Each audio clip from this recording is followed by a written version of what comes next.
Okay.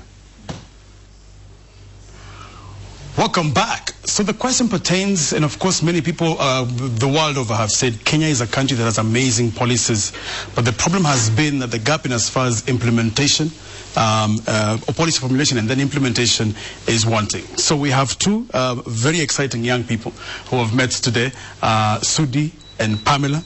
It's good to have you on the show. Thank you. Karibu sana. Asante sana. Of course you're not politicians unless you're both running for government, but let me start with you, Pam.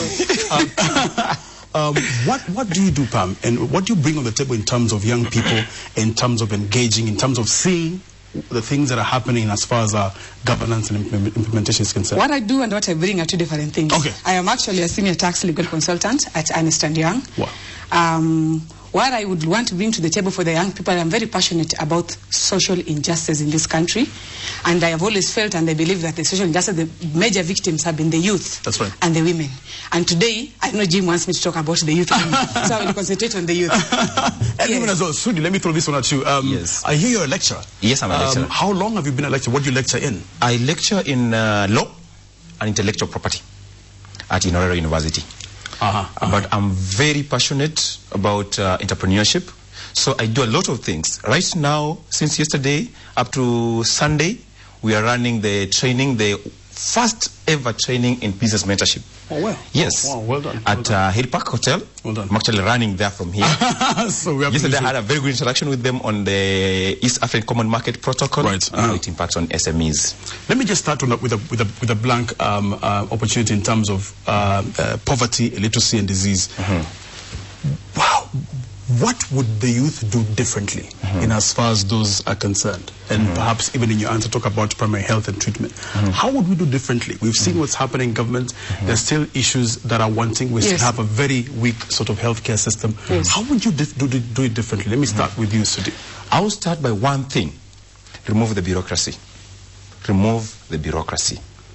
That we have always had that challenge, that we have a certain person up there making the policies. Yes. And then dumping it down to us. You know, that top-down approach. Yes. Yeah? So you're being thrown to this policy is very fantastic, yes, but you don't own it. You don't own it. You're not there when they were formulating it. You don't know the whereabouts of this bill. I mean, this policy. Absolutely. How do you go about it? Implementation. Absolutely. So that we should start by, first of all, breaking all those barriers. Bringing in more public involvement. Let's take, for instance, that very great policy by Anyang Nyong'o, the universal insurance. Yes, yes. We've had that debate in the US. We are borrowing it. It's fantastic, yes. But look at the way we have done it. What is wrong with it, though? I mean, and perhaps you need to expand more in terms of when you say break down the red tape. Yeah. Many people say that's how government works. Yeah. Private sector is different. Yeah.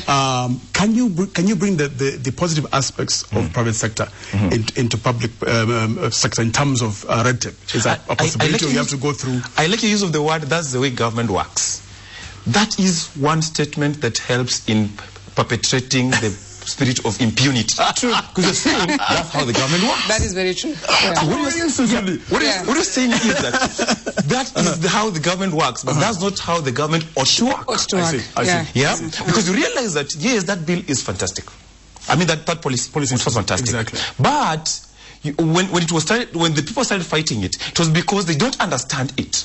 They did not form part of, they did not contribute to its formulation. Absolutely. Okay. Now, had we consulted widely, for instance, Kotu, yes, it came in, and they had valid reasons. Yes. Really, the thing is, they were not necessarily opposed to it. They were opposed in how it is being implemented. I see. Had we had public involvement, private sector involvement from the very from the very instance, from the start of the formulation of the policy, then we'll have had a very smooth implementation. I see what you mean. Because it affects all of us. Pamela, you say you're yes, a tax expert. Talk about in terms of how one of the biggest questions that people ask is how do you allocate then those resources in as far as creating that smooth transition as far as implementation is concerned? Where do we get it wrong? Where we get it wrong is okay, we've had the policies. The policies have been there. They've been on our desk.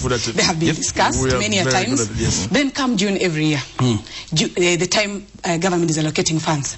Half the time they've allocated either too little, not enough, things are not working out. I would want to talk about free primary education, for example. I believe they've given a very good percentage pertaining to the money given for yes, it's a very big percentage, but it is not enough.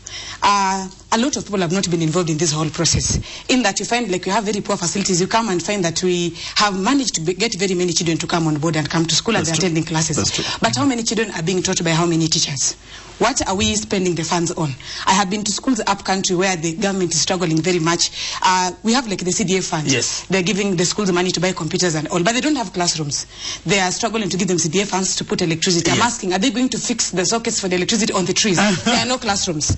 A classroom takes about 70 children. Why don't we use the funds? I think we're setting our priorities wrong. They've been set very wrong. How should we do it? Because yes, there is a need to have classrooms. Yes. Many people are calling, much